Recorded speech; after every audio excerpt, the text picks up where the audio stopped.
ദൈവം നമ്മോട് ചെയ്ത വാഗ്ദത്തങ്ങൾ എങ്ങനെ പ്രാപിച്ചെടുക്കാം എന്ന വിഷയമാണ് ഇന്ന് നമ്മൾ ചർച്ച ചെയ്യുന്നത്.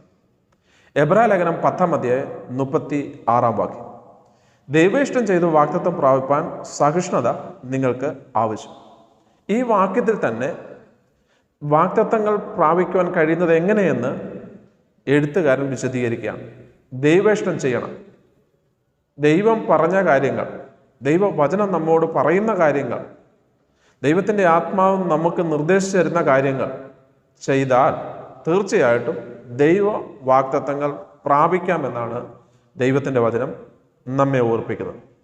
എന്നാൽ നമ്മളിലുള്ള ചിലരുടെയെങ്കിലും ചിന്താഗതികൾ, ഞാൻ പറയുന്നതെല്ലാം ദൈവം കേട്ടോണം, ഞാൻ എന്തു പ്രാർത്ഥിച്ചാലും ദൈവം അതിന് മറുപടി തന്നോണം, ഞാൻ ചോദിക്കുന്നതൊക്കെ ഉടൻ എനിക്ക് തരണം, അല്ലെങ്കിൽ ഞാൻ പിണങ്ങും, അല്ലെങ്കിൽ ദൈവം എനിക്ക് വേണ്ട, വിശുദ്ധ ആരാധന എനിക്ക് വേണ്ട, സഭായോഗത്തെ ഞാൻ കൂടത്തില്ല, ദൈവവചനം ഞാൻ വായിക്കത്തില്ല, പ്രാർത്ഥിക്കത്തില്ല മുതലായ കാര്യങ്ങൾ ദൈവത്തോട് പറയുകയാണ്.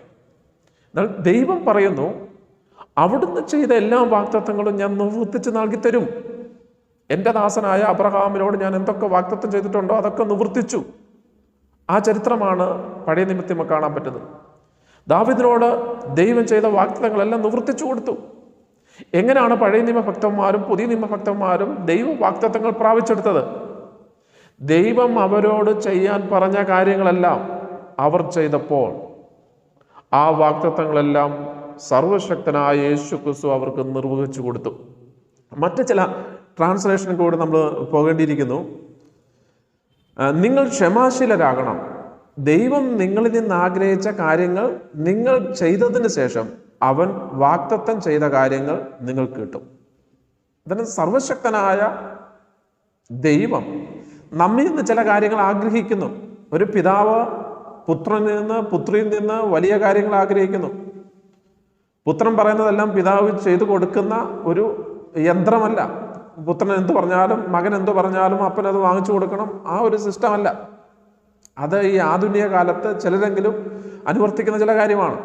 എന്നാൽ യേശു നമ്മോട് പറയുന്നത്, ദൈവം നിങ്ങളിൽ നിന്ന് ആഗ്രഹിക്കുന്നത്, അതെ, യേശു കർത്താവ് നമ്മിൽ നിന്ന് ആഗ്രഹിക്കുന്ന കാര്യങ്ങൾ നിങ്ങൾ ചെയ്യുക.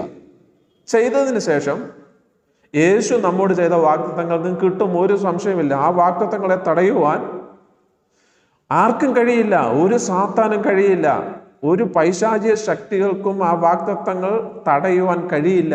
കാരണം ദൈവം നമുക്ക് വാക്ക് തന്നതാണ്. ആ വാക്ക് ദൈവം നിർവഹിച്ച് നൽകി തരിക തന്നെ ചെയ്യും. അതിനകത്ത് ഒരു സംശയവും വേണ്ട. ദൈവം നമ്മോട് വാഗ്ദത്തം ചെയ്ത എല്ലാ കാര്യങ്ങളും 100% കാര്യങ്ങളും അവിടുന്ന് നിർവഹിച്ച് നൽകി തരും. എന്തുകൊണ്ടാണ് ചില ആൾക്കാരോട് ദൈവം നേരത്തെ ചില കാര്യങ്ങൾ വാഗ്ദത്തം ചെയ്യുന്നത്? ആ വാഗ്ദത്തത്തിന് വേണ്ടി അവർ ഒരുങ്ങേണ്ടതുണ്ട്. ആ വാഗ്ദത്തങ്ങൾ പ്രാപിക്കുവാൻ തക്കവണ്ണം അവർ വിശ്വാസത്തിൽ വളരേണ്ടതുണ്ട്, പ്രാർത്ഥനയിൽ വളരണം, വിശുദ്ധിയിൽ വളരണം, ആരാധനയിൽ വളരണം, വചനധ്യാനത്തിൽ വളരണം, വചനത്തിൻ്റെ തിരിച്ചറിവിൽ വളരണം, ദിവ്യ വെളിപ്പാടിൽ വളരണം. അങ്ങനെ വളർന്ന് അവർ ദൈവിക വാഗ്ദത്തങ്ങൾ ഓരോന്നായി പ്രാപിച്ചുകൊണ്ടിരിക്കുകയാണ്. അബ്രഹാമിനോട് 25 വർഷം മുമ്പ് ദൈവം വാഗ്ദത്തം ചെയ്തു. എന്നാൽ അബ്രഹാം വളർച്ച പ്രാപിച്ചത് 25 വർഷത്തിന് ശേഷമാണ്. അതുകൊണ്ട് ദൈവം വാഗ്ദത്തം ചെയ്ത വാഗ്ദത്തങ്ങൾ പ്രാപിക്കുവാൻ അബ്രഹാമിന് ദീർഘ 25 വർഷം വേണ്ടി വന്നു. എന്നാൽ അബ്രഹാം നേരത്തെ ആ വാഗ്ദത്തത്തിന് വേണ്ടി താൻ സ്വയം പ്രാപ്തമാവുമായിരുന്നെങ്കിൽ, സ്വയം ആ വാഗ്ദത്തത്തിലേക്ക് വളരുകയായിരുന്നുവെങ്കിൽ തീർച്ചയായിട്ടും വേഗത്തിൽ തനിക്ക് ആ വാഗ്ദത്തം പ്രാപിച്ചെടുക്കാൻ കഴിയുമായിരുന്നു. എന്നാൽ ചിലരെയെങ്കിലും ജീവിതത്തിൽ വാഗ്ദത്തങ്ങൾ താമസിച്ചു പോകുന്നത്, ദൈവിക അനുഗ്രഹങ്ങൾ താമസിച്ചു പോകുന്നത്, ദൈവം ആഗ്രഹിക്കുന്ന കാര്യങ്ങൾ നമ്മിൽ നിന്ന് ഉണ്ടാകാത്തത് കൊണ്ടാണ്. സാരഫാത്തിലെ വിധവയെ ദൈവം അനുഗ്രഹിക്കുവാൻ ആഗ്രഹിച്ചിരുന്നു. എന്നാൽ ആ വിധവയിൽ നിന്ന് ദൈവം ആഗ്രഹിക്കുന്ന ഒരു പ്രവൃത്തി ഉണ്ടാകണം. ദൈവം നിർത്തിയിരിക്കുന്ന അഭിഷിക്തനാകുന്ന ഏലിയാവിന് തൻ്റെ ഇല്ലായ്മയുടെ ഭക്ഷണം, അല്പം മാവിൽ നിന്നും അല്പം എണ്ണയിൽ നിന്നും ഉള്ളത് ആ അഭിഷിക്തന് കൊടുക്കണം. അതിൽ നിന്ന് ഒരു പങ്ക് അഭിഷിക്തന് കൊടുക്കണം. കൊടുക്കുമ്പോൾ ദൈവം ആ മകൾക്ക് കൊടുക്കുവാൻ ആഗ്രഹിച്ച സമൃദ്ധി കൊടുക്കും.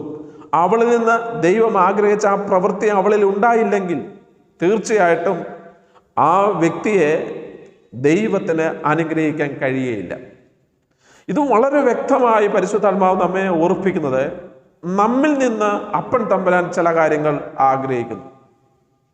ആ ആഗ്രഹിക്കുന്ന കാര്യങ്ങൾ എന്താകുന്നുവെന്ന് നാം മനസ്സിലാക്കേണ്ടിയിരിക്കുന്നു.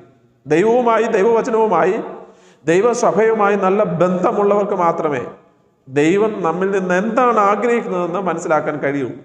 ഓരോ ദിവസവും നമ്മിൽ നിന്ന് ചില കാര്യങ്ങൾ ഉണ്ടാകുവാൻ സർവശക്തൻ ആഗ്രഹിക്കുകയാണ്. എന്താണ് അപ്പ ഇന്ന് എന്നെക്കുറിച്ചുള്ള അങ്ങയുടെ പദ്ധതി? ഞാൻ അങ്ങയ്ക്ക് വേണ്ടി, അങ്ങയുടെ സുവിശേഷ വേലയ്ക്ക് വേണ്ടി ഞാൻ ഇന്ന് എന്താണ് ചെയ്യേണ്ടത്? ഞാൻ ഇന്ന് ആരെയാണ് സഹായിക്കേണ്ടത്? ഞാൻ ഇന്ന് എവിടാണ് പോകേണ്ടത്? ഏതു പ്രവൃത്തിയാണ് ചെയ്യേണ്ടത്? ആർക്കാണ് ഞാൻ ദാനധർമ്മം ചെയ്യേണ്ടത്? എന്തൊക്കെയാണ് എന്നിൽ നിന്ന് അങ്ങ് ആഗ്രഹിക്കുന്നത്? ഇത് ദൈവത്തോടെ ആരാഞ്ഞു മനസ്സിലാക്കാൻ കഴിഞ്ഞാൽ തീർച്ചയായിട്ടും ദൈവം നിങ്ങൾക്ക് തന്നിരിക്കുന്ന വാഗ്ദത്തങ്ങൾ നിങ്ങൾക്ക് നിവർത്തിച്ചെടുക്കാൻ കഴിയും. അല്ലെങ്കിൽ ദൈവം നിങ്ങളോട് പറഞ്ഞ വാക്കുകൾ അത് പൂർണ്ണതയിൽ എത്തിക്കാൻ കഴിയും. ദൈവിക വാഗ്ദത്തങ്ങൾ നമുക്ക് പ്രാപിക്കാൻ കഴിയും. അതാണ് പരിശുദ്ധാത്മാവിനോട് ഓർപ്പിക്കുന്നത്. ദൈവം നിങ്ങളിൽ നിന്ന് ആഗ്രഹിച്ച കാര്യങ്ങൾ നിങ്ങൾ ചെയ്തതിന് ശേഷം അവൻ വാഗ്ദത്തം ചെയ്ത കാര്യങ്ങൾ നിങ്ങൾക്ക് കിട്ടും. അതെ, ഒത്തിരി വാഗ്ദത്തങ്ങൾ ഈ ഭൂമിയിൽ ദൈവം നമ്മോട് ചെയ്തിട്ടുണ്ട്. ഈ ഭൂമിയിലായിരിക്കുമ്പോൾ പ്രാപിക്കേണ്ട ആ വാഗ്ദത്തങ്ങൾ, ആ വാഗ്ദത്തങ്ങൾ ഓരോന്നും നിങ്ങൾ പ്രാപിക്കണം. ഒന്നുപോലും പ്രാപിക്കാതെ പോകല്ലേ. അവസാനമായി ദൈവം ചെയ്തിരിക്കുന്ന വാഗ്ദത്തം നിത്യതയാണ്. ആ നിത്യത പ്രാപിക്കണമെങ്കിലും ദൈവം നമ്മിൽ നിന്ന് ആഗ്രഹിക്കുന്ന കാര്യങ്ങൾ നമ്മിൽ ഉണ്ടായെങ്കിൽ മാത്രമേ നിത്യത പ്രാപിക്കാൻ കഴിയുള്ളൂ. എൻ്റെ പ്രിയപ്പെട്ട ജനമേ, നിങ്ങളെല്ലാവരും ദൈവം നിങ്ങളിൽ നിന്ന് ആഗ്രഹിക്കുന്ന കാര്യങ്ങൾ ചെയ്ത് ദൈവീയ വാഗ്ദത്തങ്ങൾ പ്രാപിക്കുക. യേശു വാഗ്ദാനം ചെയ്തിരിക്കുന്ന നിത്യത പ്രാപിക്കുക. അങ്ങനെ നിത്യതയിൽ യേശുവിനോടൊപ്പം യുഗായുഗങ്ങൾ നിത്യത സന്തോഷിക്കുക, നിത്യതയിൽ ആനന്ദിക്കുക. അതിന് യേശുവിൻ്റെ ആത്മാവ് നിങ്ങളെ സഹായിക്കട്ടെ. ഇതുവരെ നിങ്ങൾ നമ്മുടെ യൂട്യൂബ് ചാനൽ സബ്സ്ക്രൈബ് ചെയ്തില്ലെങ്കിൽ വേഗത്തിൽ സബ്സ്ക്രൈബ് ചെയ്യുക. ഇത് നിങ്ങൾ അനേകർക്ക് ഷെയർ ചെയ്ത് കൊടുക്കുക. ഈ വീഡിയോ അനേകർ കേൾക്കട്ടെ, അവർക്കൊക്കെ അനുഗ്രഹം ഉണ്ടാകട്ടെ, ദൈവിക നന്മ അവരും പ്രാപിക്കട്ടെ. ദൈവം അവരോട് ചെയ്ത വാഗ്ദത്തങ്ങൾ അവരും പ്രാപിക്കുവാൻ ഈ വീഡിയോ മുഖാന്തരം കാരണമായി തീരട്ടെ.